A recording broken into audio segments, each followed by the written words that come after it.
Hello and welcome to this season's Power Podcast.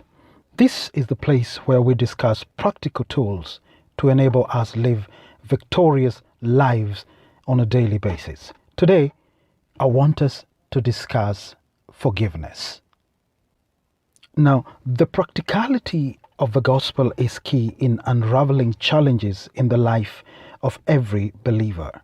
The gospel is not an escape from reality, but a means by which we subdue reality with a superior form of life, the kingdom life.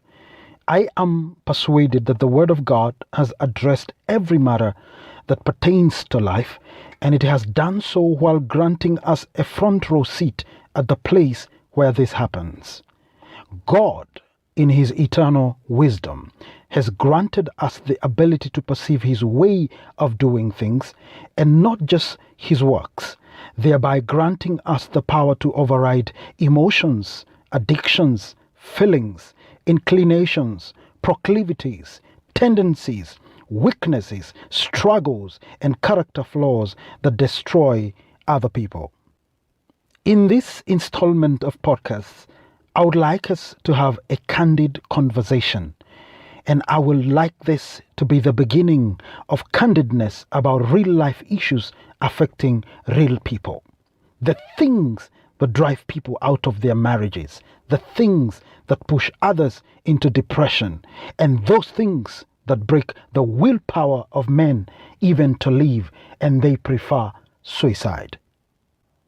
To kick us off from this week, I would like us to delve into the subject matter called forgiveness.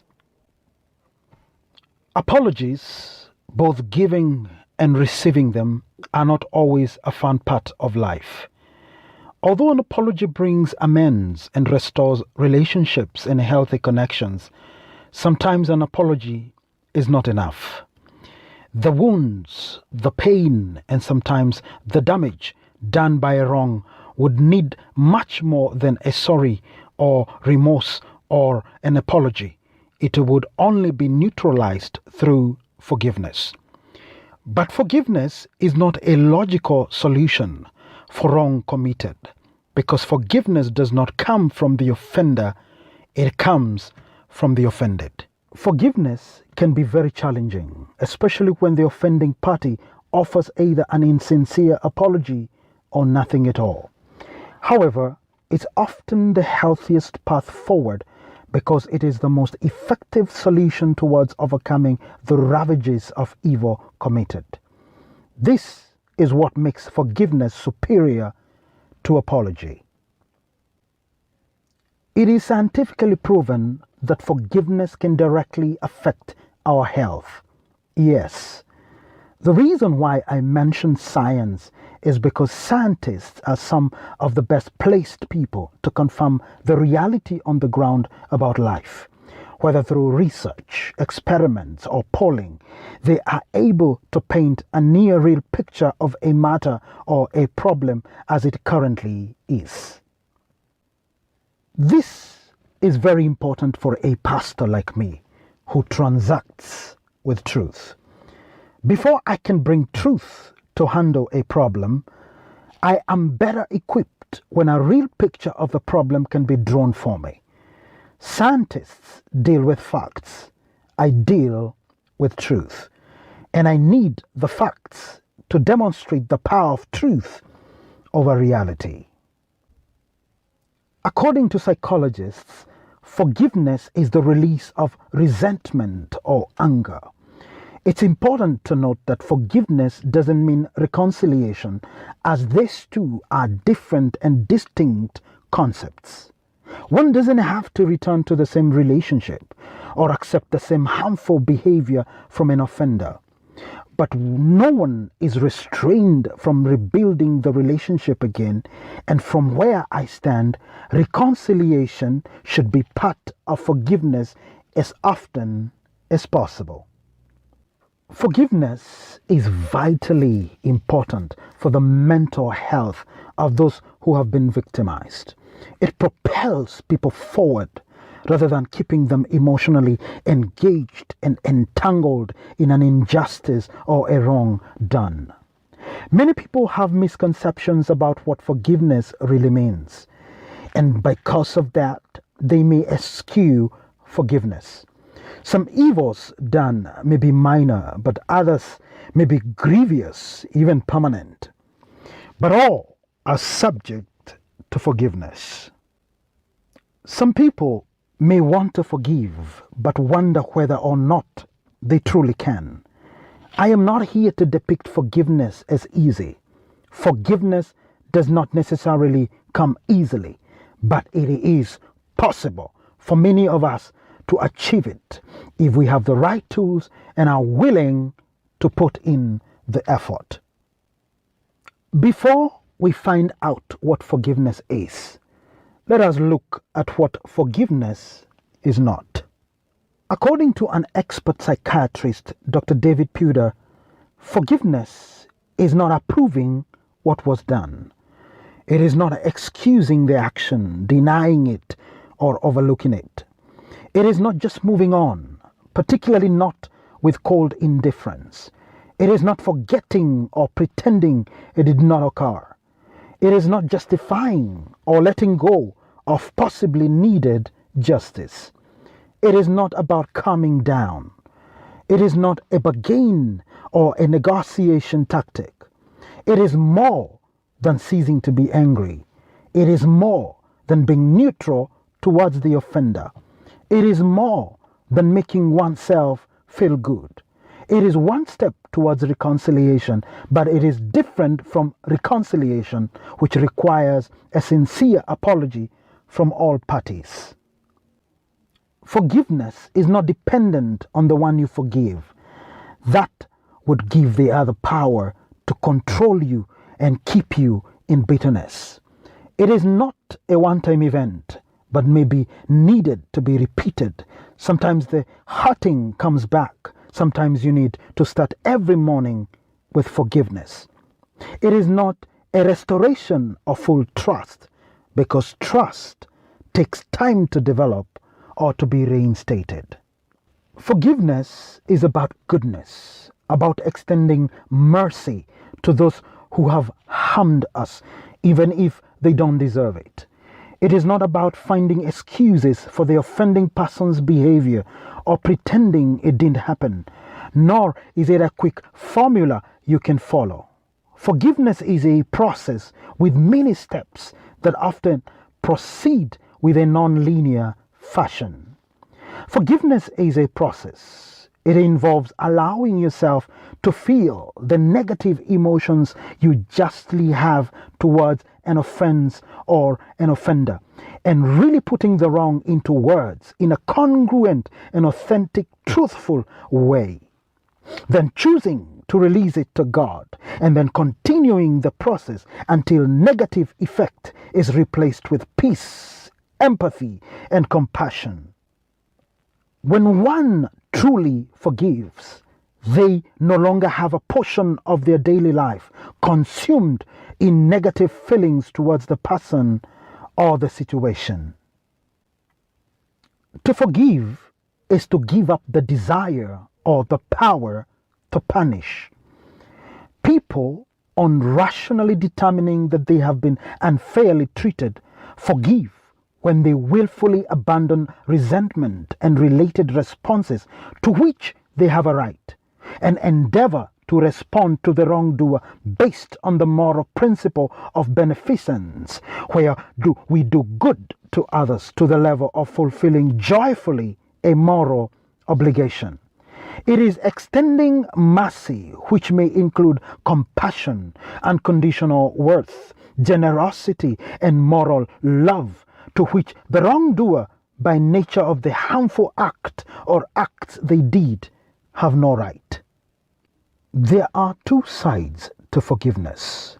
Number one, decisional forgiveness, which is the experience of granting forgiveness without necessarily eliminating the emotion. But in this, resentment may continue. And number two, emotional forgiveness, which is demonstrated by changes in emotion and motivation toward the offender. Decisional forgiveness can reduce hostility, but it is only marginally effective in improving stress levels or emotional health, according to psychologists Elliot, Baskin, Enright, and Worthington. This means that emotional forgiveness is and should be the goal of all forgiveness. The truth of the matter is that we live in an imperfect world, and we are all prone to error. The old adage is indeed true that to err is human. People will most definitely rub you off the wrong way and will mishandle you, step on you, and even misuse you. This is the way of life. It is impossible that no offenses should come. Therefore, offense will not only come through others, but we ourselves are potential channels through which offense may come to others. When Jesus walked the earth, he spoke of this as an absolute truth to be expected. He said, offenses will come. Offenses are dangerous emotional traps. Sometimes the pain is deep, traumatizing, and even irreversible, such as when one spouse betrays the other, or when one becomes a victim of crime, or when there is false accusation that may result in a jail term, or a reputational loss, or damaging character assassination. Anyone who has suffered a grievous hurt or pain knows too well how our inner world can badly be disrupted. God's word has a few fundamental concepts that inform forgiveness at an astoundingly effective level. Number one, we are instructed to forgive 70 times 7 times according to Jesus in Matthew 18:21 and 22. The noticeable thing in this instruction is that although we are required to forgive at this frequency, we have not been asked to forget the wrong that was done. We can forgive 70 times 7 times, but we sure cannot forget that number of times. Number two, you don't hate, you produce hate. This means that when we hate, there is a delusion that the person that we hate is the one that suffers. But that is not true. Hate hurts the bearer. Unforgiveness is like taking poison and expecting the other person to die. In the book of Matthew, the Bible demonstrates to us that if we do not forgive people, we get turned over to the torturers. Furthermore, a well cannot produce both sweet and bitter waters, so we either forgive or lose the privilege of issuing sweet waters. Number three, it is not what goes into a man that defiles that man, but rather what comes out of a man. That means that those who hurt us do not defile us, but our reaction to their provocation is what has the potential to defile us. When we react to the pain caused by others, we risk defiling ourselves further through the words and the reaction that comes out of the internal wounds inflicted. We may feel justified to react, but we are not exempted from the defilement of this reaction. These perspectives mean that there is an expectation on us when we have been offended by other people. And to put it into practical perspective, there are questions we need to ask ourselves at this juncture. What do you do when God blesses somebody that hurt you? What do you do when the person that hurt you is unrepentant and remorseful, but you cannot disassociate yourself from them? When do you know when it's time to cut links with somebody that keeps hurting you? These are real questions for real people in real situations. But as real as these perturbing scenarios are, so is the reality of forgiveness. To be offended, if allowed to linger, becomes the doorway for a chain reaction, an emotional roller coaster, and oftentimes a downward spiral of a series of internal changes. The way in which one handles the offense determines the end result, whether it will be destructive or productive. Offense that's not immediately dealt with graduates into bitterness. This is the underlying simmering poison that is likened to a dormant volcano waiting to erupt at the least provocation. At this stage, a simple offense that could have been mitigated and turned into a lesson or a reason to move forward becomes a snare to the same individual. And now the same person who bore the pain inflicted by another person becomes the bearer of another pain that is self-inflicted. When someone continues to hold on to unforgiveness, they can become what we could call bitter. Bitter people are exactly like that word describes, so steeped in resentment that they become unpalatable. Bitter people continually replay past hurts over and over. They hold on to the pain. They even try to avoid people. They quickly get angry with people. They speak trashfully or verbally malign people. They find that their bitterness is more associated with the proximity of the person who wronged them than the magnitude even of the event. Bitterness is a root of resentment that grows steadily and consequently. It is called a root because the tree manifests when the root is watered with provocation.